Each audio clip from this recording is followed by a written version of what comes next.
I was exposed to hang gliding when I lived in Lake Elsinore as a skydiver, and I rented a room from Roy Haggard, who was the head designer for UP back in the 70s, and that was how I was exposed to it. I was an intermediate average pilot for quite a few years. I just sort of hang glided on the side. I was a skydiver.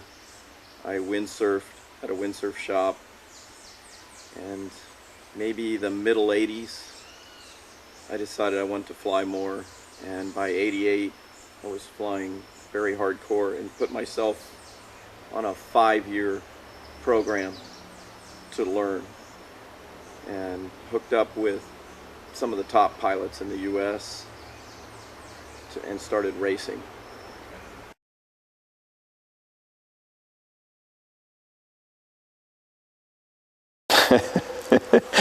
You know, I think I have to work hard at everything I do in life. I think it's a natural forte of mine, is flying.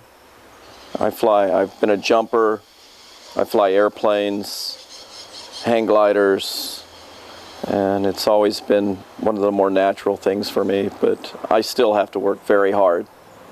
I'm not like Guido German or maybe Beto.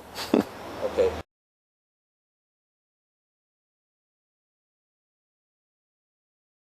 No, for me it's not so much physical conditioning, and it's not so much being tuned in for thermaling. That's something I don't think you ever forget. Once you're good at it, I think it just comes naturally, like driving a car. I mean, it might be 10 minutes and you're back, you're ready to go.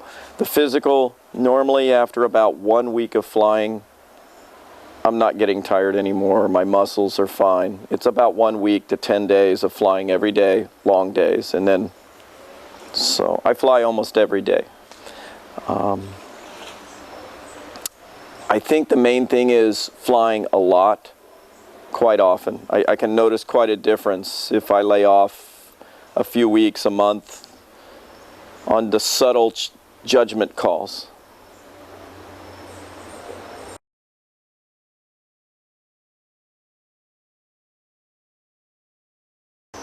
It's more preparation of your gear.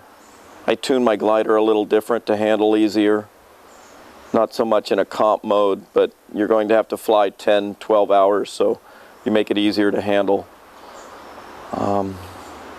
Carry water. There's more preparation, water and food and logistics. Preparation for your record attempt it's a lot of paperwork to get everything filled out correctly and declared correctly to get a record.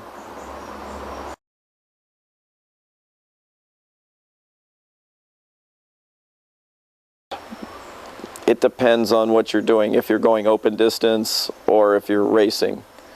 If you're racing, don't go first. Maybe on a short out and return, or not as short, there's certain competition tactics, but on an out and return you might go first on the blue to catch the jumpers on the headwind task on the leg. But other than that, basically you don't go first. On distance, you quite often start in the blue before the clouds form. And then it's just survival, as far as, I don't mean of getting hurt, but to stay in the air and not land, which is you fly very conservatively. You don't push hard, you don't fly fast. You top everything out until the day gets better. There's many, many, many things. Manfred said his big advantage was his eyesight was very good, better than 20/20, and this helped him. Most people don't pay enough attention. It's your powers of observation are everything. There's many, many signs to look for. We could talk for probably, I usually talk for 10, 12 hours on this subject, but most people do not look enough every second you're climbing, you are looking for signs of the next climb. That's my main suggestion, is to look. Yeah.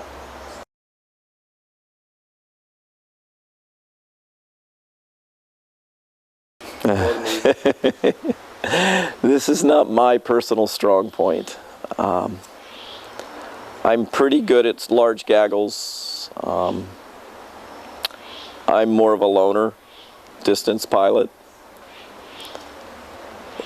Jim Lee, who's a very well-known pilot, always told me, just keep telling yourself, these are all my friends, these are all my friends, these are my friends. They're not going to kill me, and I'm not going to kill them. But show some courtesy, always leave yourself outs, no matter what. Don't depend on anything, you know, because if there's an accident or a midair, there's no one is in the right anymore. So the safety is the most important part.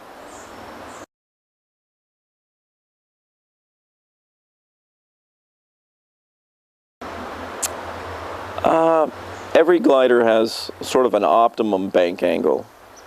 Slightly different, but it's usually about 30 degrees. Most people turn too flat.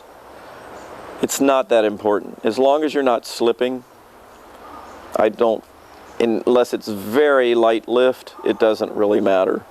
The most important thing is to stay in the lift. You can only go up in the lift. And if you're very efficient with your glider, you might gain 20 feet a minute.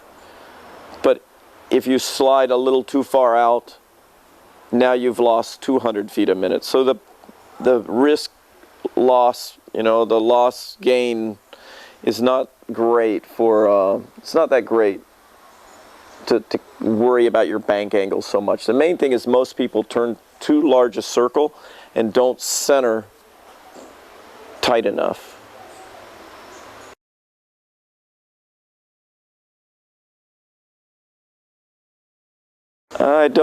I try never to risk safety. It's not worth it. This is just a game. And normally the correct speeds to fly safely are going to be pushing out. We have a saying, if you want to go up, push out. If you want to go down, push out some more. So you're risking so much to gain so little again. I just don't fly that slow. It's actually a little better to climb in rough, strong air faster because it leaves you so you're not stalling or mushing. And that little retained energy you have, you use like a motocrosser off a berm banking, you can hit the stronger part of the climb and bank off of it with a little retained energy, which I think climbs better. I'm known as a climber. It's one of my strong points. Okay.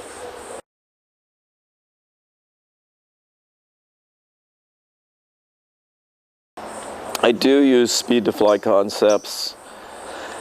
I don't follow them as strictly as I used to. It's not quite as important on a hang glider as it is in a sailplane, just because we don't have such a large speed range. Sort of, again, the same as on a parapente. I try to change my line more than the speeds to fly. I use speed to fly as a risk of landing factor. So the lower I am, the longer the glide, the slower I fly. So I don't end up with a long, ending up low or landing because of this. But I use the line itself, the best line between thermals, more than speed to fly probably.